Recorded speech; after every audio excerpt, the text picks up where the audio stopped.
The great chamber of the Galactic Council stood silent as the representatives filed in. The room was enormous, built to hold thousands of beings from hundreds of different worlds. Floating platforms drifted in careful patterns, each one carrying delegates from species that had mastered the stars long before humans had learned to make fire. Today's emergency session had been called by the Crithian Empire, and everyone knew what that meant. The Crithians were warriors, proud and aggressive. Their empire stretched across 40 star systems, and they were always hungry for more. Ambassador Velthar moved slowly to his platform. He was old, even by the standards of his species, the Nitheron. His skin had faded from deep blue to pale gray over his 4 centuries of life. His 3 eyes moved independently, watching the other delegates with an expression that might have been worry or might have been resignation. The Crithian war leader, Thextor, rose from his platform. He was massive, covered in thick scales that gleamed red under the chamber lights. When he spoke, his voice boomed across the chamber. "Honored delegates," Thextor began, spreading his forearms wide. "We come before you today to announce a great expansion of the Crithian Empire. We have discovered a new species on a world they call Earth. They are primitive, confined to a single planet, with no faster-than-light travel. They have rejected our generous offer of protection." A murmur ran through the chamber. New species were discovered regularly, but most chose to join the Galactic Council peacefully. The Crithians had a different approach. "We will bring them into the galactic community," Thextor continued, "by force if necessary. They will learn to serve the Empire, as so many others have." Velthar felt something cold settle in his chest. He touched the control panel on his platform, requesting permission to speak. The Council Arbiter, a being of pure energy contained in a crystalline form, acknowledged him. "Ambassador Velthar of the Nitheron Collective," the Arbiter announced. All eyes turned to him. Velthar stood slowly, feeling the weight of his years. "War Leader Thextor," Velthar said, his voice quiet but carrying across the silent chamber. "I must urge you to reconsider this course of action. I must warn you about these humans." Thextor laughed, a sound like grinding stones. "Warn me? About a species that has not even left their own world? Ambassador, your people's caution is well known, but this borders on paranoia." "I speak from experience," Velthar said. "My people encountered the humans 243 years ago. We made the same mistake you are about to make." The chamber grew even quieter. The Nitheron were known for their peaceful ways now, but they had not always been so. Stories of their warrior past were rare. "What happened?" the Arbiter asked. Velthar's 3 eyes closed briefly. "Remembering, we were explorers then, expanding our territory. We found a human vessel, a colony ship moving between their planets at sublight speed. It would take them decades to reach their destination. We thought them easy prey." He paused, and when he continued, his voice was heavy with old grief. "We boarded their ship. We killed everyone aboard, 3,000 humans, including their young. We took their technology, their resources, their bodies for study. It seemed inconsequential at the time. They were so weak, so slow, trapped in normal space while we could jump between stars." "And?" Thextor prompted, his tone mocking. "Did these mighty humans destroy your empire with their primitive weapons?" "No," Velthar said softly. "It took them 70 years, but they found us. Every single one of us who had been on that ship." The chamber erupted in conversation. 70 years was a long time, even for the longest-lived species present. To hold a grudge that long, to pursue justice across decades, it seemed almost insane. "Silence," the Arbiter commanded, and the noise died down. "Continue, Ambassador. The humans we killed had families," Velthar explained. "Friends, loved ones, and humans do not forget. They spent 7 decades learning about us. They learned our language, our culture, our technology. They learned where we lived, how we thought, what we valued, and then they came for us." 70 years, Thextor scoffed. "By then, surely your attackers were dead. Humans live such short lives. The ones who carried out the raid were dead, yes," Velthar agreed. "But their children came for us, and when some of them died in the pursuit, their children continued. They passed down the mission from generation to generation like a sacred duty. We killed 3,000 of them. They hunted 47 of us across known space.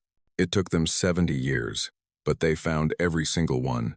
A delegate from the chorus, a species of insectoid beings, clicked her mandibles. What did they do to those they found? They put them on trial, Veltar said, in front of the entire Nitheron collective. They presented evidence, recordings from our own ships, testimony from our own people. They proved every crime, every death, and then they demanded justice according to our own laws.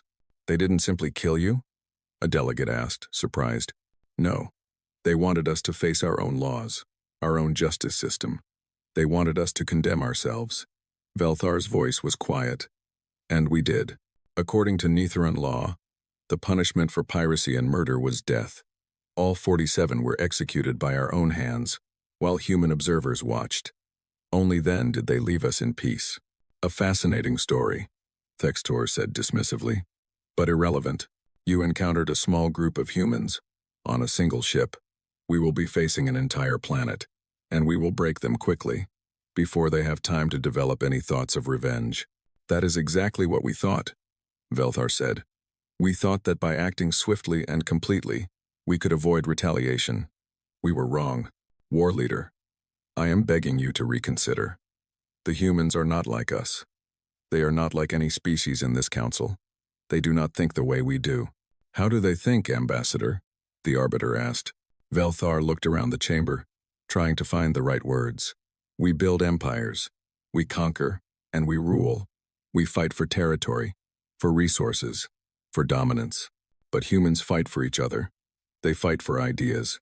They fight because someone hurt their people, and they will never, ever stop until they have balanced the scales. They call it justice, but it is more than that. It is a fundamental part of who they are.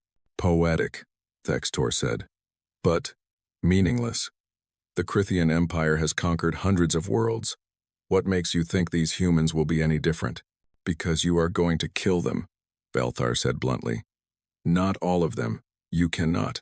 There are billions of humans on Earth, but you will kill enough to make them angry.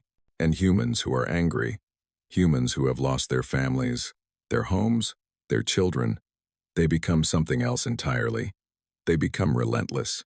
I will not be lectured on warfare by a species of pacifists, Thextor growled.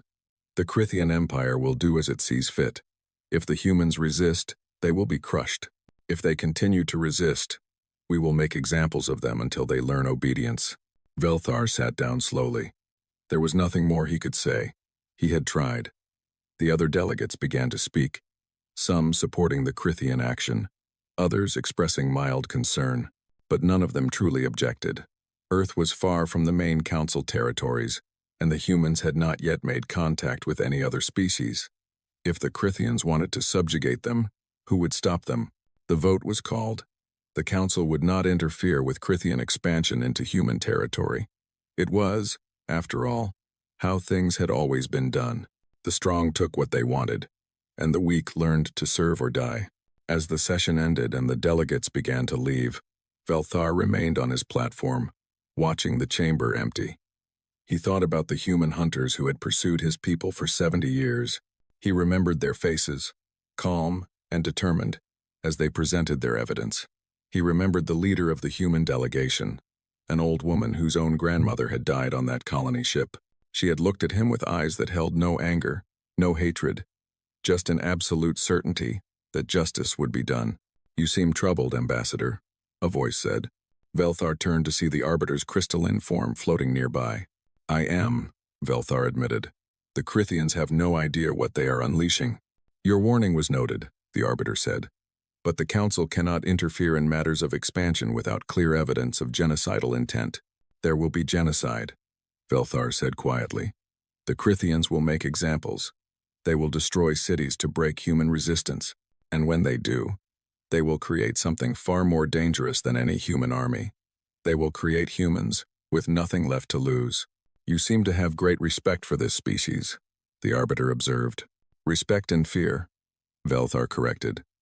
I respect their determination, their loyalty to each other, their refusal to forget or forgive unpunished crimes, but I fear what they become when you hurt them, because they do not just fight to win, Arbiter. They fight to ensure that whoever hurt them can never hurt anyone else ever again. They fight with a completeness that is terrifying to behold. The Arbiter was silent for a moment, processing this. Perhaps the Crithians will be merciful in their conquest. Velthar made a sound that might have been a laugh. The Crithians? Merciful? No, Arbiter. They will do what they always do. They will crush resistance with overwhelming force. They will make examples. They will show no weakness. He paused. And the humans will learn. They are very, very good at learning. 6 months later, Velthar sat in his private chambers, watching the news feeds from Earth. The Crithian fleet had arrived 3 weeks ago. They had demanded unconditional surrender. The humans had refused. And then the Crithians had done exactly what Velthar had feared they would do. 3 cities had been destroyed from orbit. New York, Tokyo, Mumbai. Millions dead in an instant, vaporized by plasma bombardment. The Crithians had broadcast the images across all human communication networks, along with a simple message: surrender or watch your world burn. Velthar watched footage of the destroyed cities, vast craters where millions had lived just hours before. He watched human news broadcasts, saw the grief and shock on their faces, but he also saw something else, something the Crithians had missed. In among the tears and the mourning, there was a hardness forming, a cold determination. Humans being interviewed spoke not of surrender, but of remembrance.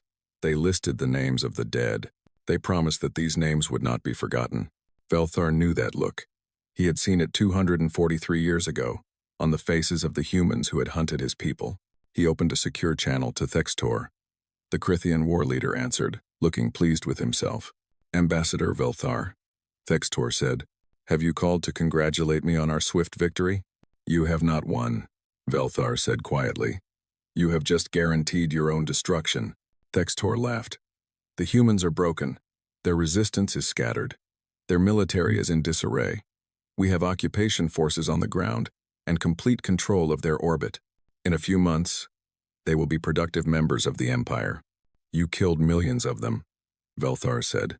In a single day, you destroyed 3 of their greatest cities. You did it to break their will to resist. And it worked, Thextor said confidently. No, Velthar said, his 3 eyes fixing on the Crithian's image. You have made the same mistake my people made. You think that by killing enough of them, you can make the rest submit. But humans do not work that way.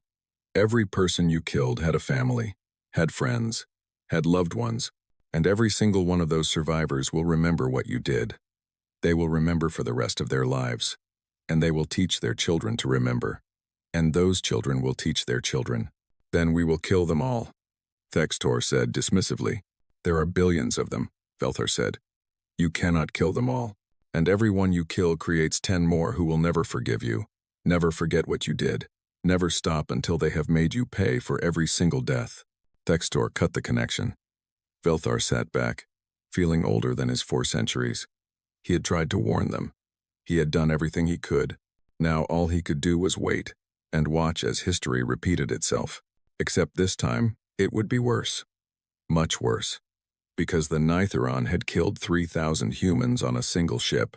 The Crithians had killed millions. And if his people had been hunted for 70 years for their crime, how long would the humans pursue the Crithians? Forever, Velthar thought. They will hunt them forever. He sat in his chambers and waited for the inevitable. The Crithians thought they had won. They thought the hard part was over. But Velthar knew better. The war had not even begun. The humans were learning. They were studying their enemy. They were remembering every face, every name, every crime, and soon, very soon, they would begin the hunt. 6 months had passed since the Crithian Empire had brought Earth to its knees. War leader Thextor stood on the command deck of his flagship, looking at the reports with satisfaction. The human homeworld was firmly under Crithian control. Occupation forces were stationed in every major city that remained standing. The humans had been divided into work groups, assigned to mining operations and manufacturing facilities across their planet. There had been resistance at first, of course. Scattered groups of human fighters hiding in their wilderness areas, launching hopeless attacks against Crithian positions. But these were being hunted down and eliminated one by one. The humans were learning their place in the Empire. War leader, his second in command, a younger Crithian named Vexral, approached. The monthly production reports from Earth are exceeding expectations. The humans are proving to be efficient workers once properly motivated. Thextor nodded. Proper motivation meant executions for those who resisted, and rewards for those who complied. Simple, effective, the way the Empire had always operated. And the resistance? Weakening. Vexral reported. We eliminated another cell last week. Intelligence suggests there are fewer than 10,000 active fighters remaining on the planet, down from an estimated 200,000 at the start of the occupation. Excellent, Thextor said. Soon Earth will be fully integrated. Then we can move on to the next conquest. An alarm suddenly blared across the command deck. Thextor turned sharply. What is that? Sir. A communications officer called out. We have lost contact with Outpost Varix 7. Thextor frowned. Varix 7 was a mining station at the far edge of Crithian territory, 300 light-years from Earth. Equipment malfunction? Unknown, sir. The outpost stopped transmitting mid-sentence. All attempts to re-establish contact have failed. Send a scout ship to investigate. Thextor ordered. It was probably nothing. Equipment failure. Perhaps a reactor malfunction. Such things happened occasionally, even in the well-maintained facilities of the Empire. 2 days later, another outpost went silent. Then a third. Then a mining colony with a population of 50,000 Crithians and assorted slave species. Thextor stood in the war room, staring at the tactical display. 4 installations, all at the edges of Crithian territory, all gone silent within a week.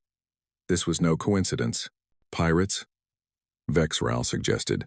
Pirates do not have the capability to take down military outposts, Thextor said. And they certainly could not do it without any distress calls, any warning, any sign of struggle. Then what?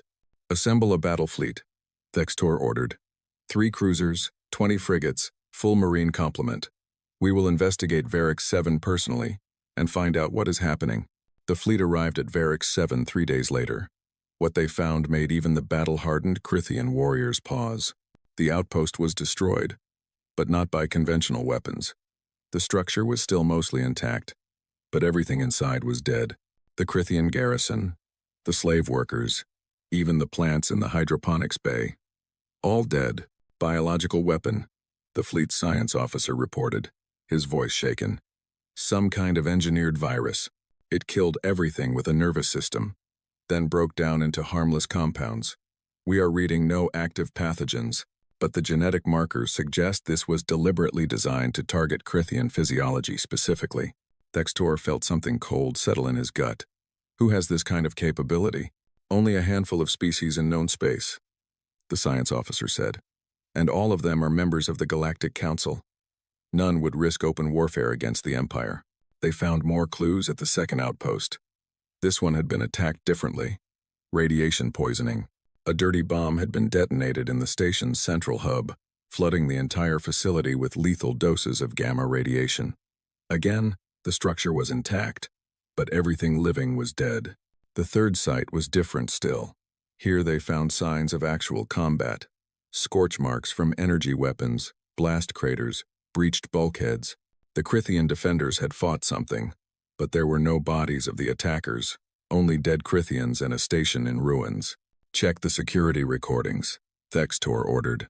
The technicians worked for hours to recover the damaged data storage. When they finally managed to retrieve a partial recording, what they saw made no sense. The attackers on the screen were human. Impossible. Humans did not have faster-than-light travel. They were confined to Earth, 300 light-years away. They could not possibly be here, but the recording did not lie. The attackers wore improvised armor, carried weapons that looked like they had been cobbled together from scavenged parts. They moved with a coordination that suggested military training, but they fought with a savagery that was distinctly not military. One section of the recording showed a human fighter who had been shot 3 times, bleeding heavily, continuing to fight until he managed to plant an explosive charge on a bulkhead. The explosion killed him and 7 Crithian soldiers. In the moment before the blast, the human looked directly at the camera and smiled. Analyze that armor, Thextor ordered. Those weapons. Where did they come from? The answer came back quickly. The armor was Crithian in design, modified and repaired. The weapons were a mix of Krithian equipment and improvised devices. The humans had not brought this technology with them. They had stolen it from the occupation forces on Earth. But how did they get here? Vexral demanded. How did they cross 300 light-years? More analysis of the wreckage provided the answer. Faint energy signatures consistent with Krithian jump drives. The humans had not just stolen weapons and armor. They had stolen ships, or more likely, they had captured them, studied them, figured out how they worked. In 6 months, Thextor said, disbelief in his voice. They went from no FTL capability to building their own jump drives in 6 months? Not building, the science officer corrected. Modifying. They took our drives and altered them. The energy signatures are wrong, inefficient. They are using the drives in ways that should not work according to our understanding of physics. But somehow, it does work. Thextor looked at the tactical display, at the 4 destroyed outposts. How many humans? What kind of fleet are we talking about?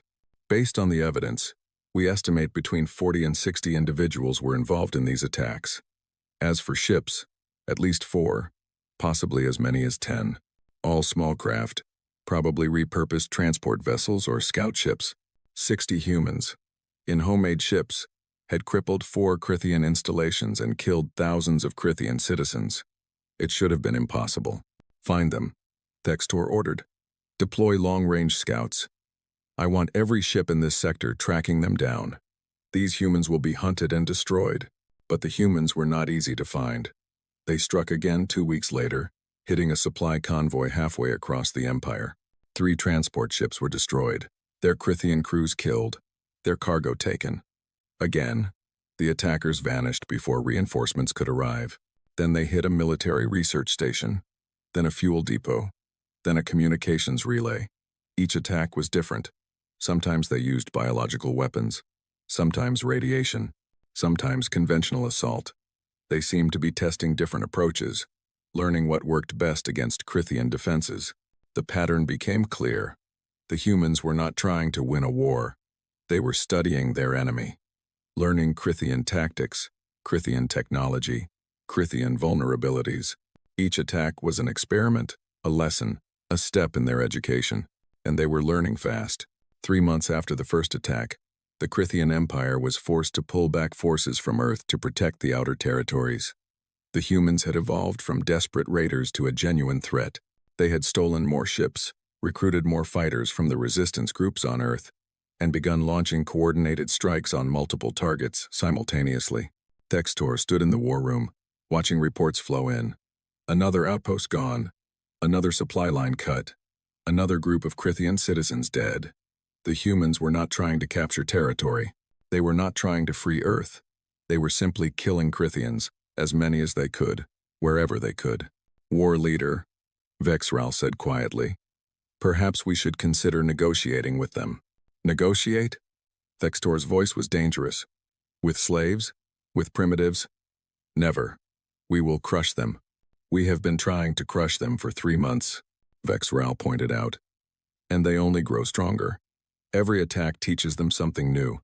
Every Krithian ship they capture gives them more technology to study. Every battle they survive makes them more dangerous. Thextor wanted to argue, but he could not deny the facts. The humans were adapting faster than any species he had ever encountered. It was as if they were specifically designed to learn from combat, to take every setback and turn it into an advantage. An intelligence report appeared on his screen.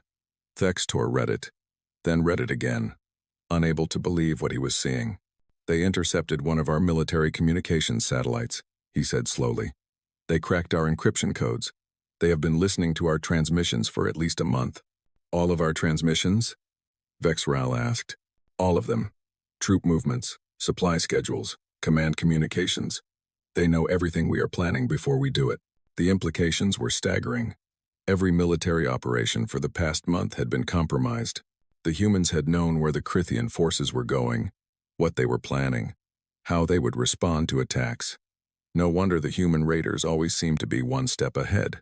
Change all encryption protocols immediately, Thextor ordered. Implement communication blackouts on all strategic channels. We will return to courier-based messaging for sensitive information. It was a massive step backward technologically, but it was necessary. The humans had proven they could not be trusted with access to Crithian communications. A week later, they struck at the heart of the Empire. A human team infiltrated a major military shipyard at Crithis 4 and detonated a series of bombs that destroyed 3 battleships under construction and killed over 2,000 Crithian workers and engineers. The attack sent shockwaves through the Empire. Crithis 4 was supposed to be secure, deep in Crithian territory, protected by multiple defense stations and patrol fleets.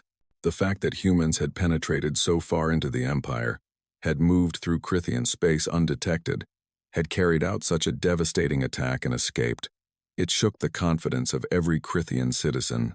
Thextor called an emergency session with his command staff. "How did they get that far into our territory?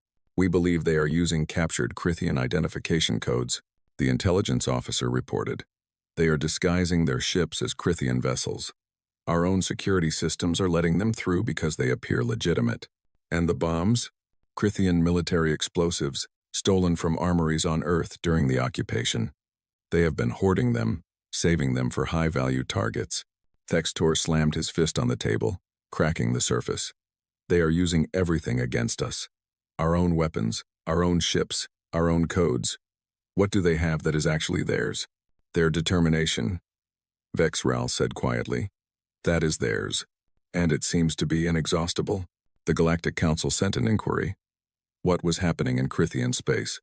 Why were there reports of widespread destruction? Was the Empire under attack from an unknown enemy? Thextor did not want to answer, did not want to admit that his mighty empire was being bled by a handful of human raiders. But the questions kept coming, and eventually, he had to respond. "We are dealing with a minor insurgency," he reported. "Nothing that threatens the stability of the Empire. The situation is under control." It was a lie, and he suspected some of the council delegates knew it. But they did not press the issue. The Crithians were too powerful, too dangerous to confront directly. If they said the situation was under control, the council would pretend to believe them. Ambassador Velthar sent a private message to Thextor. It was brief. "I warned you. It is not too late to make peace. But soon, it will be." Thextor deleted the message without responding. Peace with humans? Impossible. The Empire did not negotiate with slaves and rebels. The Empire crushed them. But as the months continued and the attacks escalated, a terrible thought began to grow in Thextor's mind. He remembered Velthar's warning at the council. The Nitheran ambassador had said his people killed 3,000 humans and were hunted for 70 years. The Crithian Empire had killed millions. If the humans had pursued the Nitheran for 70 years, over 3,000 deaths, how long would they pursue the Crithians? How many generations would pass before the humans considered the debt paid? Thextor looked at the latest casualty reports.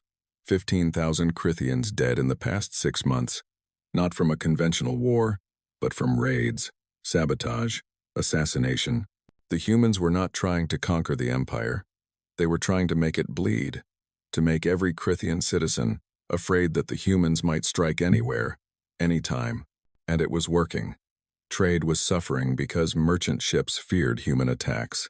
Colonies were requesting additional military protection, stretching the Empire's forces thin. The economy was beginning to strain under the cost of the escalating conflict, all because of a few hundred humans in stolen ships.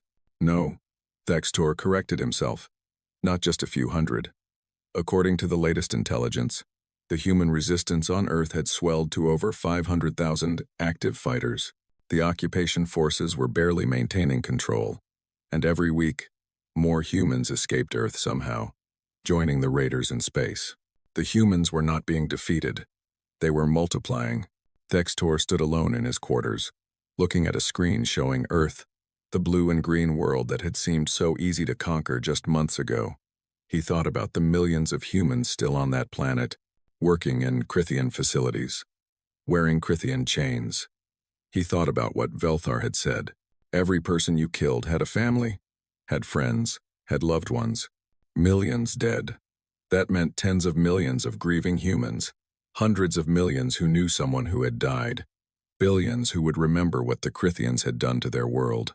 And humans, Velthar had said, do not forget. For the first time since the invasion began, Thextor felt something he had not experienced in many years. Not fear exactly. The Crithians were too proud for fear. but uncertainty, a creeping doubt. What if Velthar had been right? What if this was not the end of the war, but only the beginning? What if the humans never stopped coming? 2 years had passed since the Crithian Empire invaded Earth, and the galaxy had changed in ways no one had predicted. The mighty Crithian Empire, which had once stretched across 40 star systems, now controlled only 32. 8 entire systems had been abandoned, deemed too costly to defend against the relentless human attacks. The Galactic Council chambers were packed for today's emergency session. Every species wanted to witness what was happening to the Crithians. Some felt sympathy. Most felt a dark satisfaction at seeing the aggressive empire finally facing consequences for its actions. Ambassador Velthar sat quietly on his platform, watching as war leader Thextor was called to give his report. The Crithian looked different than he had 2 years ago. His scales were duller, his movements less confident. He had the bearing of someone who had not slept well in a very long time.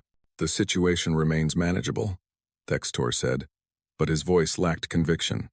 We have implemented new security protocols and increased military presence in vulnerable sectors. The human insurgency, while persistent, does not pose an existential threat to the Empire. A delegate from the chorus raised a limb. War leader, our trade ships report that several Crithian systems are now under full quarantine. Your own military is preventing ships from entering or leaving. This does not sound manageable. Thextor's jaw tightened. Temporary security measures. We are tracking down human infiltrators who have been sabotaging our infrastructure. For 2 years? Another delegate asked. How many infiltrators can there possibly be? The humans are resourceful, Thextor admitted. They have proven more difficult to eliminate than anticipated. Velthar requested permission to speak. When granted, he stood slowly. War leader, perhaps it is time to share the true scope of the situation with the Council. The ambassador has no authority to speak on Crithian internal matters. Thextor snapped. Then I will speak on human matters, Velthar said calmly. Because what is happening in your empire is not an internal matter anymore. It is a demonstration of what humans do when you attack them. And every species in this chamber needs to understand what that means. The Arbiter's crystalline form pulsed with light. Please elaborate, Ambassador. Velthar activated a holographic display. It showed a map of Crithian space, with red markers indicating locations of human attacks. There were hundreds of them, scattered across every remaining Crithian system. In the past 2 years, the humans have conducted over 400 documented attacks on Crithian targets. Velthar explained. They have destroyed military installations, supply depots, research facilities, and communications networks. They have killed an estimated 50,000 Crithian citizens and freed approximately 2 million enslaved beings from various species. Murmurs rippled through the chamber. 2 million freed slaves was a significant number. The humans have also captured or destroyed over 300 Crithian ships, Velthar continued. They have learned to build their own vessels using reverse-engineered Crithian technology. Current intelligence suggests they have a fleet of at least 200 ships operating in Crithian space. 200 ships is hardly a fleet, a delegate scoffed. 200 ships crewed by humans who have nothing to lose, Velthar corrected. Every single human in that fleet lost someone in the initial invasion. Family members, friends, loved ones. They are not fighting for conquest or resources. They are fighting for revenge. And that makes them more dangerous than any conventional military force. Thextor stood abruptly. The ambassador exaggerates. These are raiders, pirates, nothing more. They lack the organization and resources for sustained warfare. Then why have you lost 8 star systems? Velthar asked quietly. The chamber fell silent. Thextor had no answer. Velthar continued. The humans are not trying to defeat the Crithian Empire militarily. They cannot.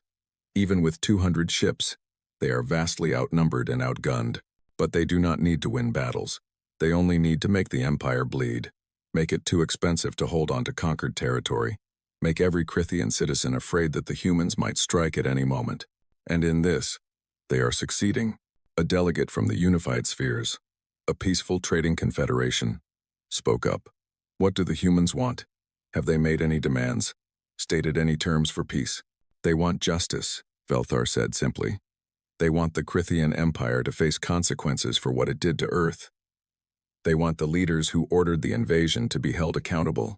They want reparations for their dead, and they want assurances that nothing like this will ever happen to them again.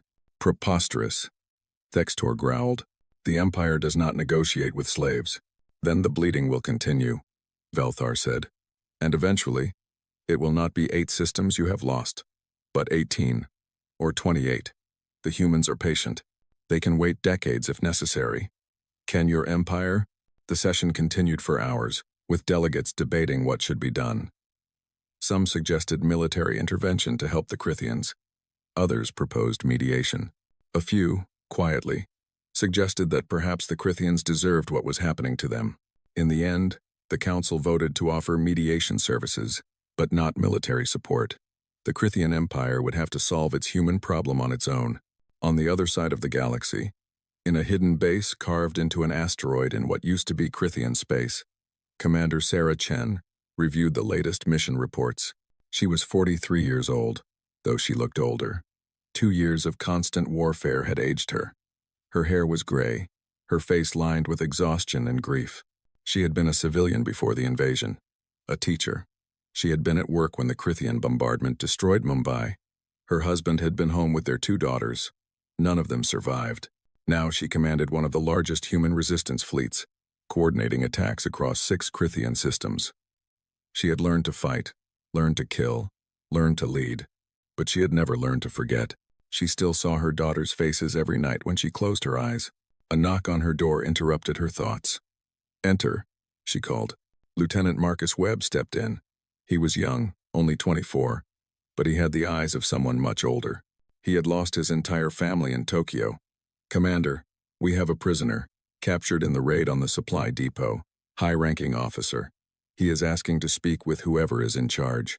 Sarah stood. "Bring him to the interrogation room." The Crithian officer was named Vexral, second in command to war leader Thextor himself. He had been captured when his ship suffered engine failure during a human ambush. He sat in the interrogation room, bound to a chair, his scales showing signs of injury but nothing life-threatening. The humans had been careful to keep him alive. Sarah entered and sat across from him. She said nothing, just studied him with calm, tired eyes. "You are the one called Chen," Vexral said. It was not a question. I wish to speak about terms of peace." Sarah leaned back in her chair. "You have no authority to negotiate peace. You are a prisoner." "I have war leader Thextor's authorization," Vexral said. "He sent me to find you, to open discussions." The capture was intentional. "Interesting strategy," Sarah said. "Pretending to be captured so you can talk to us. Why not just send a formal communication?" "Because we do not know how to contact you officially," Vexral admitted. "Your fleet has no central command structure that we can identify. No home base. No fixed territory. You are like smoke. Everywhere. And nowhere. And yet you found me. We have been tracking your operations for months. Your strike teams show a level of coordination that suggests a central intelligence. We deduced you must exist. Finding you was simply a matter of being in the right place when your forces attacked." Sarah nodded slowly. "So talk. What does the mighty Crithian Empire want? To end this war?" Vexral said bluntly. "We propose a ceasefire. You cease all attacks on Crithian targets. In exchange, we grant Earth independence and withdraw all occupation forces." "No," Vexral blinked. "That is your only answer? No negotiation? No discussion? You killed millions of my people," Sarah said, her voice quiet and cold. "You destroyed our cities. You enslaved those who survived. And now, when we have spent 2 years making you bleed for it, you want to just walk away and call it even? What more do you want?" Vexral demanded. "We are offering you freedom. Your world returned to you. Is that not enough?" Sarah stood and walked to the wall, where a screen displayed images. She activated it, and Vexral found himself looking at photographs. Thousands of them, faces of humans, young and old, smiling at the camera. Happy, alive, unaware of what was coming. "These are the dead," Sarah said. "Everyone on Earth who died in your attack. We have their pictures here. 3,472,896 people. We know all their names. We have memorialized every single one. And you think you can give us back our planet and we will just forget these people existed? They are already dead, Vexral said. Nothing can bring them back. No, Sarah agreed. But we can make sure they did not die for nothing. We can make sure that everyone who ordered their deaths, everyone who carried out those orders, everyone who profited from their suffering, faces justice. You want us to hand over our leadership, our military commanders? That will never happen. Sarah turned to face him. Then we will come and get them ourselves. Vexral stared at her. You cannot possibly believe you can defeat the entire Crithian Empire. You have 200 ships. We have thousands. You have a few 100,000 fighters. We have billions of citizens. The mathematics alone makes victory impossible for you. We do not need to defeat you, Sarah said. We just need to make you wish you had never heard of Earth. Every day, we will attack your facilities, kill your people, destroy your economy. We will make the cost of refusing justice so high that eventually, you will have no choice but to give us what we want. And if we simply exterminate every human on Earth? Vexral asked. If we decide that the only way to stop you is to eliminate your entire species? Sarah smiled, and it was not a pleasant expression. Then you will have billions of angry humans scattered across the galaxy, with nothing left to lose and an eternity to make you pay for it. Do you really think you can kill all of us? We are on dozens of worlds now. We have infiltrated your empire, learned your language, studied your culture. Some of us can pass as your slaves, your workers, your servants. You will never know which of us are resistance and which are just broken survivors. Every Crithian who walks past a human will wonder if today is the day they get a knife in the back. Every ship that carries human workers will wonder if those workers are planting bombs. You will spend the rest of your existence looking over your shoulder, wondering when the humans will strike next. She leaned forward, her eyes boring into his. So go ahead. Try to exterminate us. It will not save you. It will only make what comes next even worse. Vexral was silent for a long moment. What will it take? He finally asked. What do you actually want? The Crithian leadership stands trial for war crimes, Sarah said. Every officer involved in the decision to attack Earth, every ship captain who carried out the bombardment, every commander who ran the occupation, they face justice in a court presided over by the Galactic Council. They answer for every death, every crime, every act of cruelty. And if they are found guilty, they face the appropriate punishment under galactic law. And if we agree to this, then we stop attacking you. We withdraw from Crithian space. We rebuild our world and leave you in peace. You would trust us to honor such an agreement?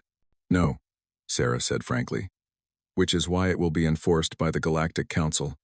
We want Earth admitted as a full member of the Council, with all the protections that provides. We want a demilitarized zone established around our system, and we want reparations to help rebuild what you destroyed. Vexral shook his head. War leader Textor will never agree to these terms, neither will the Emperor. Then many more Crithians will die, Sarah said simply. And the funny thing is, war leader, we are not even using our full strength yet. This fleet, these attacks, they represent less than 15% of Earth's total military capability. The rest are back home, building ships, training soldiers, developing new weapons. We are learning from every engagement. Getting better, getting stronger. In another year, we will be twice as effective. In 5 years, we will be unstoppable. You are bluffing, am I? Sarah smiled. You have been fighting us for 2 years. Have we gotten weaker or stronger in that time? Have our attacks become less frequent or more? Have we lost territory or gained it? Vexral had no answer. The truth was obvious. The humans were winning. Not in the conventional sense, but in the way that mattered.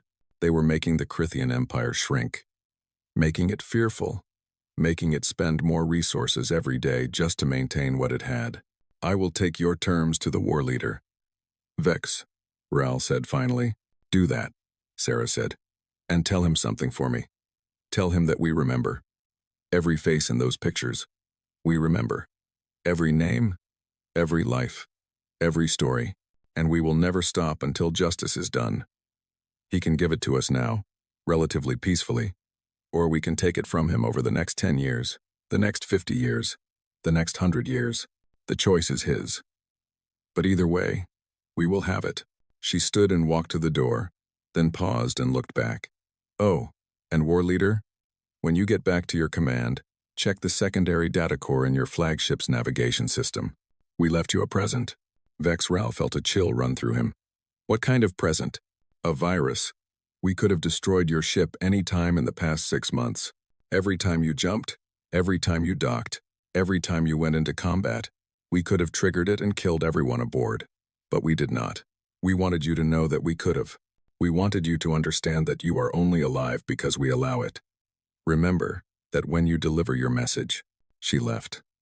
Vex Ral sat in the interrogation room, feeling truly afraid for the first time in his life. He thought about what she had said. 15% of their military capability, a virus in his flagship that had been there for 6 months. Humans infiltrated throughout the Empire. The war leader thought they were fighting raiders and insurgents. But Vex Ral was beginning to understand the truth. They were not fighting a conventional enemy. They were fighting an entire species that had decided the Crithian Empire needed to end. And humans, he was learning, were very good at ending things they decided needed to end. 5 years had passed since the Crithian Empire made the worst mistake in its history. War leader Thex Tor stood in the command center of his flagship, watching the tactical display with growing despair. The map showed what remained of the Empire, and it was a fraction of what it had been. 23 star systems. That was all that was left of the once mighty Crithian Empire. 17 systems had been abandoned, their populations evacuated, their infrastructure either destroyed by human attacks or left to decay. The cost of defending them had simply become too high. And now the humans were here, at the Crithian homeworld itself. A fleet of human ships, over 500 strong, maintained a blockade around the planet. They were not attacking. Not yet. They were simply waiting, cutting off all trade and communication, slowly strangling the heart of the Empire. Status report. Thextor ordered, his voice heavy with exhaustion. The blockade is holding at 72% efficiency. His tactical officer reported. Our defense fleet has managed to keep some supply corridors open, but the humans are adapting. They are learning our patrol patterns and adjusting their positions accordingly. Of course they were. The humans always learned, always adapted. It was what made them so terrifyingly effective. Vex Ral, now war leader himself after Thextor's demotion following the failed negotiations 3 years ago, approached. We have received another communication from the human fleet. Commander Chen wishes to speak with you. Thextor wanted to refuse. He had spoken with Chen before, and it had never gone well. But he had little choice. The Empire was dying. And everyone knew it. He activated the communication channel. Chen's face appeared on the screen. She looked older now, her gray hair pulled back, new scars on her face. But her eyes were the same. Cold, determined, unforgiving. War leader, she said, her voice neutral. Commander, Thextor replied. Have you come to offer terms again? No. I came to tell you that your time has run out. We gave you 3 years to consider our demands. You refused. You tried to negotiate lesser terms. You tried to buy us off with money and territory. You tried to fracture our leadership by targeting me and other commanders. None of it worked. So now we are here, and we are going to end this. You cannot take the homeworld, Thextor said, trying to sound confident. We have defense platforms, ground armies, millions of armed citizens. Even if you break the blockade, the cost to take the planet would destroy your fleet. We do not plan to take the planet, Chen said. We plan to make you give it to us. Before Thextor could respond, alarms began blaring throughout the flagship. The tactical display lit up with new information. Human ships were moving, but not toward the defense fleet. They were repositioning around the planet's major cities, the industrial centers, the military bases. What are they doing? Thextor demanded. Sir, they are broadcasting a message, transmitting it on all frequencies, in Crithian, aimed at the civilian population. Put it through. A human voice filled the command center, speaking flawless Crithian. People of the Crithian homeworld, this is Commander Sarah Chen of the Human Liberation Fleet. 5 years ago, your empire attacked our world without provocation. Your military destroyed 3 of our greatest cities, killing millions of innocent civilians. They did this to break our will, to force us into slavery. They failed. The message continued. For 5 years, we have fought your empire. We have destroyed your military bases, freed your slaves, and driven your forces from system after system. We have done this not out of hatred for the Crithian people, but to seek justice for our dead.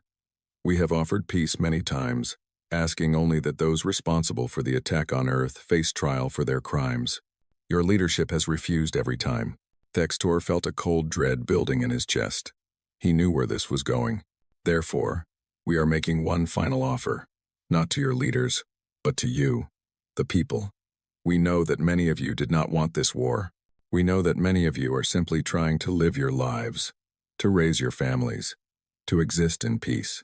We do not wish to harm you, but we will have justice. The message changed, and new information began scrolling across every screen on the planet. Names, ranks, positions, the entire Crithian leadership structure, from the Emperor down to the officers who had commanded the ships that bombarded Earth. These are the individuals responsible for the attack on Earth. Chen's voice continued. These are the people who ordered the deaths of 3,472,896 human beings. We want them alive, to stand trial. You have 48 hours to deliver them to us. If you do, we will withdraw from your system and leave you in peace. If you do not, we will come down and get them ourselves. And when we do, we cannot guarantee the safety of anyone who stands in our way. The transmission ended. Silence filled the command center. They are insane, Vexral said. They think the civilian population will just hand over the Emperor, the military command. It will never happen. But Thextor was not so sure. He accessed the planetary communication networks, monitoring the civilian channels. What he saw made his blood run cold. The Crithian people were talking, arguing, debating, and a significant portion of them were asking a very dangerous question. Why should they die to protect leaders who had dragged them into this catastrophic war? 5 years of conflict had taken their toll on the Crithian homeworld. The economy was in shambles. Trade had collapsed. Food was rationed. Every family had lost someone to the war, whether in combat or in human raids. And now the humans were here, offering a way out, a way to end the suffering. All they had to do was give up the leadership. Lock down the palace, Thextor ordered. Secure the Emperor and the command staff. I want full military guard on all high-value personnel. But even as he gave the orders, he knew it might not be enough. The humans had spent 5 years infiltrating Crithian society, learning their culture, their language, their systems. They had agents everywhere, and they had just given those agents a very specific mission. 18 hours into the deadline, the first attempt came. A group of Crithian civilians, armed with improvised weapons, tried to storm a military facility where several of the named officers were stationed. They were driven back by security forces, but the message was clear. The people were turning against their own leadership. 24 hours in, there was a riot in the capital city. Thousands of Crithians, demanding that the leadership surrender to human justice. The military was forced to use crowd control measures, which only made things worse. 30 hours in, a high-ranking admiral on the list of war criminals was found dead in his home, murdered by his own security detail, who then tried to deliver the body to the human fleet. They were arrested, but the damage was done. The leadership was eating itself. Thextor sat in his private quarters, watching it all fall apart. Vexral entered without knocking. We need to evacuate the Emperor, Vexral said. Get him off-world, to one of the secure facilities in the outer systems. And then what? Thextor asked. The humans will follow. They always follow. You know this as well as I do. Then what do you suggest? That we just give up? Hand over the Emperor and let the humans dictate terms to us? Thextor was silent for a long moment. Then he said something that he never thought he would say. Yes, that is exactly what I suggest. Vexral stared at him. You cannot be serious. Look at what has happened, Thextor said, gesturing at the screens showing the riots, the chaos, the Empire falling apart. We lost this war 5 years ago. We just did not know it yet. The humans are not going to stop. They are not going to forgive. They are not going to forget. Every day we refuse to give them justice is another day our people suffer. Another day our empire crumbles. We cannot win this, Vexral. The only question is how much more we lose before we admit it.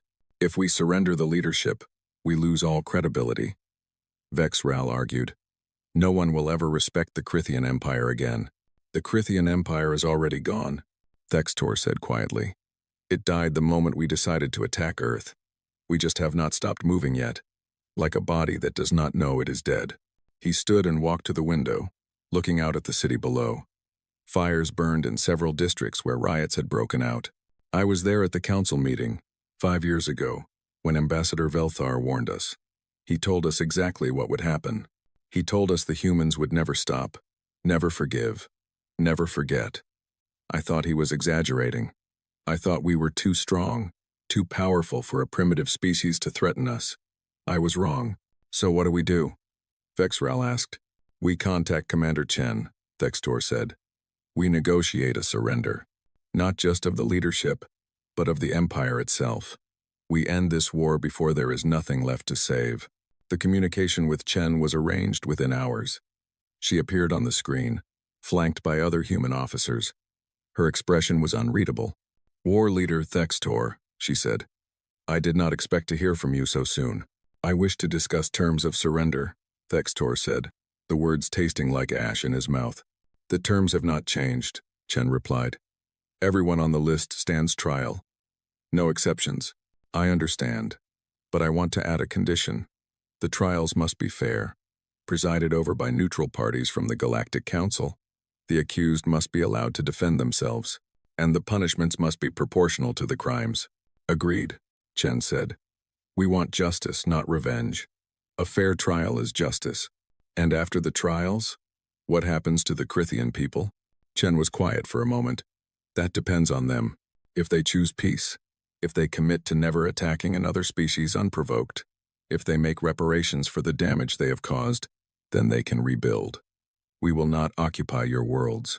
We will not enslave your people. We will leave you alone. You would trust us to keep our word? No, Chen said honestly. Which is why Earth will join the Galactic Council with full membership. If your empire ever attacks another species again, the entire council will respond. You will face not just humans, but every species in known space. Your empire has learned that fighting one determined species is difficult enough. I do not recommend trying to fight all of them. Thextor nodded slowly. I will arrange for the transfer of the accused within 24 hours. But there is one problem. The Emperor has fled. He took a ship and escaped the homeworld 6 hours ago. We do not know where he went. Chen's expression did not change. Then we will find him. It might take time, but we will find him. We found everyone else on our list. He will be no different, even if it takes years, even if it takes decades, Chen said. We told you 5 years ago. We never forget. We never stop. The Emperor can run to the edge of the galaxy if he wants. We will still find him eventually. And when we do, he will face justice like everyone else. The transmission ended. Thextor sat back in his chair, feeling ancient despite being only 40 years old. In just 5 years, the humans had destroyed an empire that had stood for centuries, not through superior numbers or technology, but through sheer, relentless determination. He thought about the 3 million humans who had died in the initial attack. He thought about the 50 million Crithians who had died in the war that followed. All of it could have been avoided if they had just listened to Velthar's warning. Never attack the humans. They will hunt you across galaxies. The old Nitheron had been right.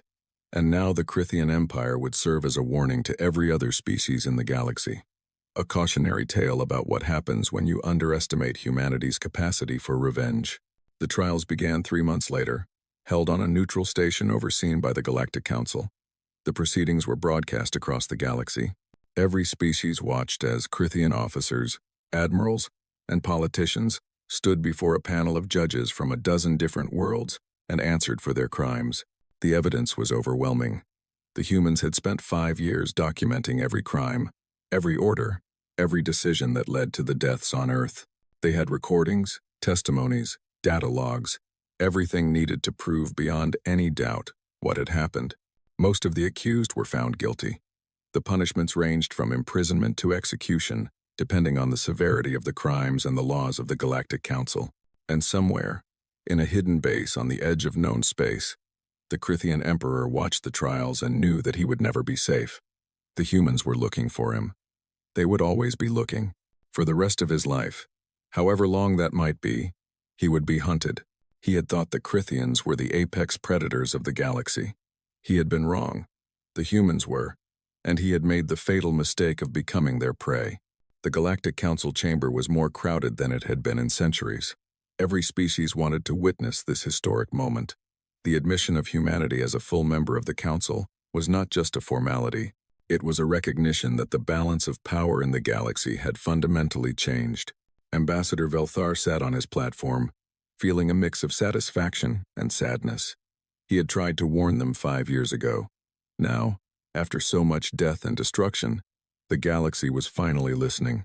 The Arbiter's crystalline form pulsed with light. We gather today to formally welcome Earth and humanity into the Galactic Council as a full member species. Ambassador Sarah Chen will represent humanity. Please come forward. Sarah Chen walked to the center of the chamber. She wore a simple gray uniform, marked only with the emblem of Earth. At 51 years old, she looked tired but unbowed.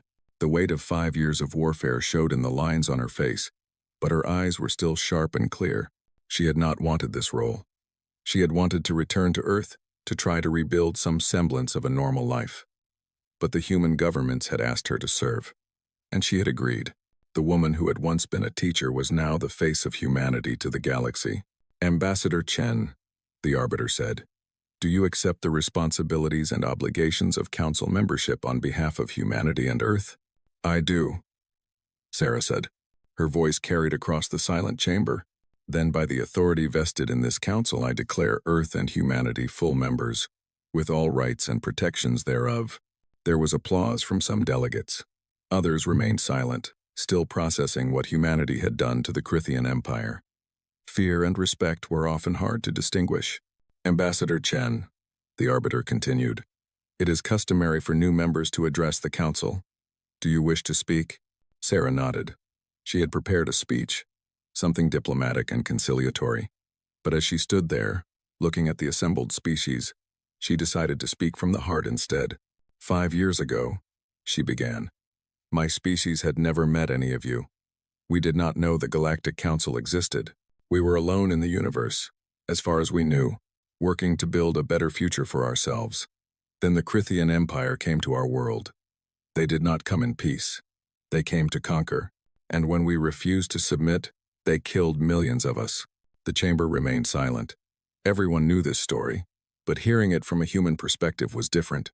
I was a teacher before the war, Sarah continued. I taught history to children. I had a husband and 2 daughters. I lost all of them when the Crithians destroyed Mumbai. In a single moment, everything I loved was taken from me, and I was not alone. Millions of humans lost everything that day. She paused, gathering her thoughts. We could have given up. We could have accepted our fate as slaves of the Empire. Many species throughout history have done exactly that when faced with overwhelming force, but humans do not work that way. We do not accept injustice simply because fighting against it is difficult. We do not forget the people we have lost, and we do not stop until we have made things right. So we fought, with stolen ships and improvised weapons, with courage and desperation and a determination that surprised even us. We learned to fight in space. We learned faster than light travel. We adapted to technologies we had never seen before, and we made the Crithian Empire bleed for what they did to us. Sarah looked around the chamber, meeting the eyes of delegates from dozens of species. I am not proud of the killing. I am not proud of the destruction. Every Crithian who died in this war was someone's child, someone's parent, someone's friend. I understand that. But I am proud that we refused to accept being victims. I am proud that we stood up for ourselves when no one else would. And I am proud that we sought justice rather than simple revenge. The trials are complete now. Most of those responsible for the attack on Earth have faced justice. We are still searching for the Emperor and a few others who escaped, but we will find them eventually. We always do. But the war is over. The killing can stop, and now we can focus on building something better. She turned to address the Arbiter directly. Humanity joins this council with open eyes. We know that the galaxy can be a dangerous place. We know that there are species who view strength as an excuse for conquest. We know that laws and treaties are only as strong as the will to enforce them. But we also believe in cooperation, in trade, In peace when it is possible and justice when it is not. We will be good neighbors to those who treat us with respect. We will honor our agreements and uphold our obligations. We will contribute to the Council and support its mission of maintaining galactic peace. But we want to be very clear about one thing. Sarah's voice grew harder, colder. If anyone attacks Earth again, if anyone attacks our allies, if anyone thinks that humanity will be an easy target because we are new to galactic politics, they are making a fatal mistake. We did not spend 5 years fighting the Crithian Empire just to let another aggressor take their place. We are capable of defending ourselves, and we are very, very good at making our enemies regret attacking us. She let that sink in for a moment before her tone softened slightly. But we would much rather be friends than enemies. We would much rather trade than fight. We would much rather build together than destroy each other. The choice is yours. Treat us with respect, and we will respond in kind.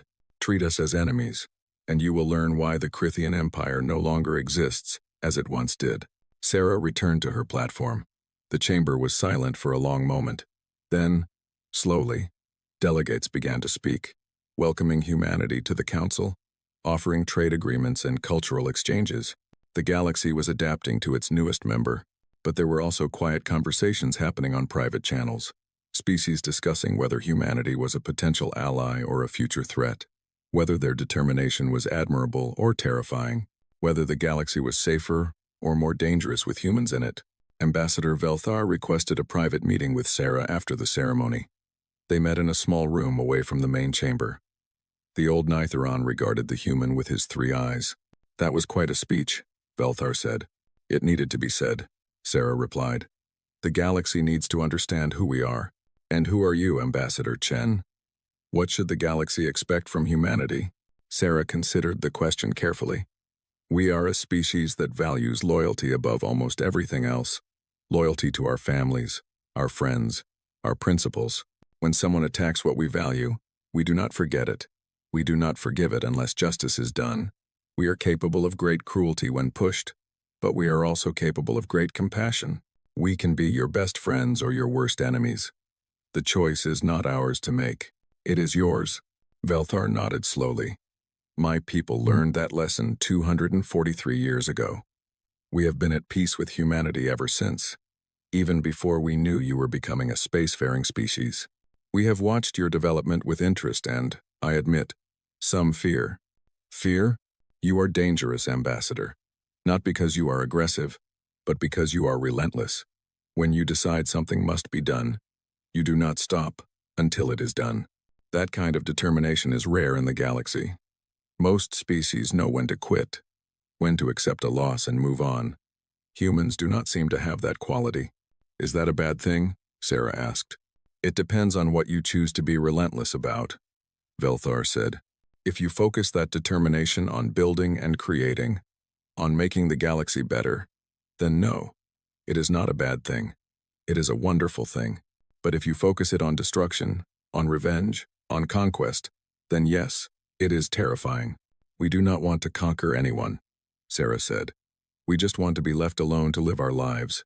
Is that so hard for the galaxy to understand? For some species, yes, Velthar admitted.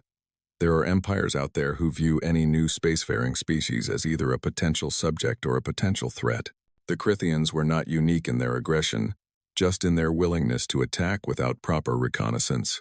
Others will be more cautious, but they will still see humanity as something to be controlled or eliminated. Then they will learn the same lesson the Crithians did, Sarah said quietly. I believe you, Velthar said, and that is why I came to speak with you, to offer a warning. Just as I warned the Crithians 5 years ago, the galaxy is watching you now. Every species is trying to determine what kind of member humanity will be. If you appear too aggressive, too willing to use force, they will band together against you. No matter how determined humans are, you cannot fight the entire galaxy. We will not start any wars, Sarah said. But we will finish them. That may not be enough, Velthar said. Perception matters in galactic politics. The Crithians are spreading stories about human brutality, human cruelty, the terrible things you did during the war. Some of it is true. Some of it is exaggerated. But it is shaping how other species view you. Sarah's jaw tightened. We did what we had to do to survive, to seek justice.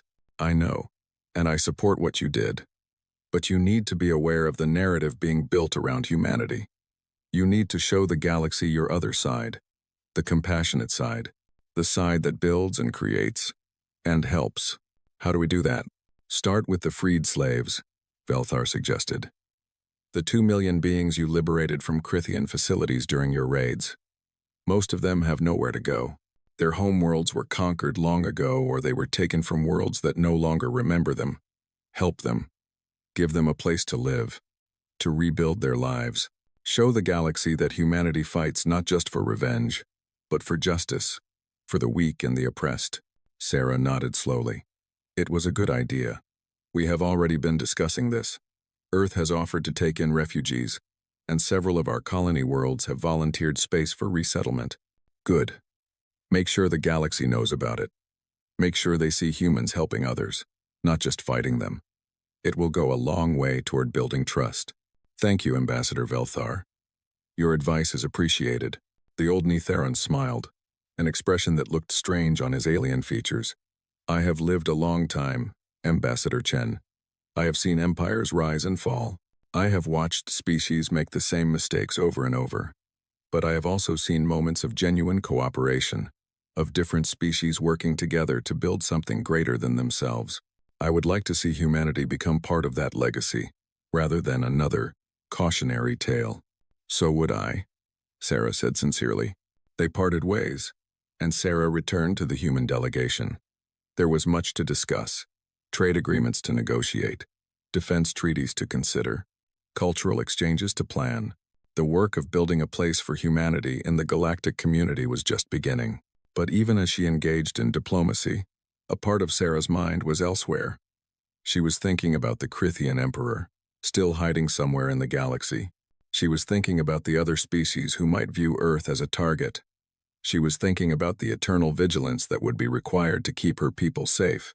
The war with the Crithians had ended, but the Watch never would. There would always be threats. There would always be those who saw humanity's determination as a challenge rather than a warning, and humans would always be ready to respond. 10 years later, on a remote world at the edge of charted space, Crithian Emperor Draxul sat in a dingy bar, drinking cheap alcohol and trying not to think about the empire he had lost. He had fled from world to world, always staying one step ahead of the human hunters. He had changed his appearance, his identity, his entire life, but he could never escape the knowledge that they were still looking for him. The door to the bar opened, and a human woman walked in. She was middle-aged, wearing traveler's clothes, looking completely ordinary. She scanned the room, and her eyes settled on Draxul. He felt his blood run cold. He stood quickly, reaching for the weapon he kept hidden. But before he could draw it, 3 more humans entered the bar, blocking the exits. They were not wearing military uniforms.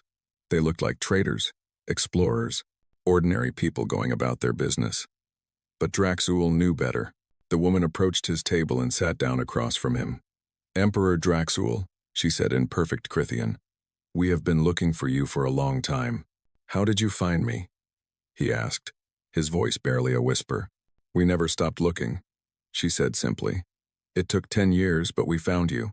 Just like we found everyone else. Just like we told you we would. What happens now? Now you stand trial, the woman said. Like everyone else. You answer for what you did to Earth. And then, justice will be served. Draxul thought about running, but he knew it was pointless. He thought about fighting, but there were 4 of them and 1 of him. He thought about begging for mercy, but he knew humans well enough by now to know that mercy was not the same as justice. I am old, he said finally. I am sick. I have lived in fear for 10 years. Is that not punishment enough? The woman's expression did not change. 3,472,896 people died because of your orders. Each of them had a life. Each of them had dreams and hopes and people who loved them. You took all of that away because you wanted to expand your empire. So no, Emperor, 10 years of living in fear is not enough. Not even close. She stood and gestured to the other humans. Take him into custody. It is time to go home. As they led him away, Draxul thought about the speech he had given 10 years ago, when the Crithian Empire still existed. He had called the humans primitive, weak, easy prey.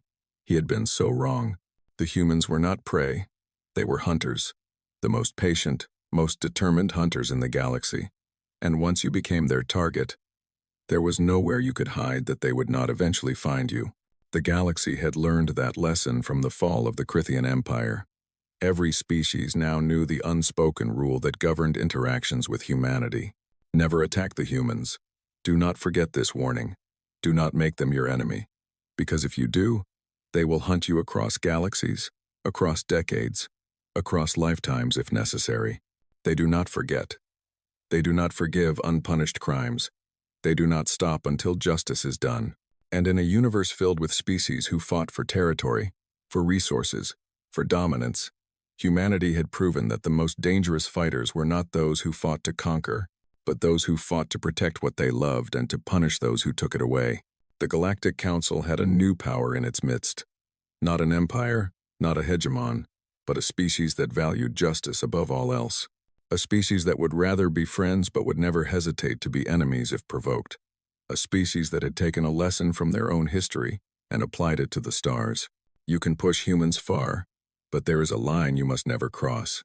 And if you cross it, if you kill their people and destroy their homes and think you can escape the consequences, you will learn the truth that the Crithian Empire learned too late. Humans remember. Humans never forget.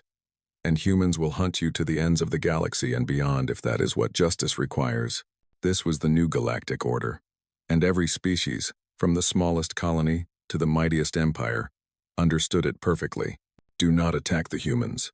Do not make them your enemy, because they will never, ever stop coming for you.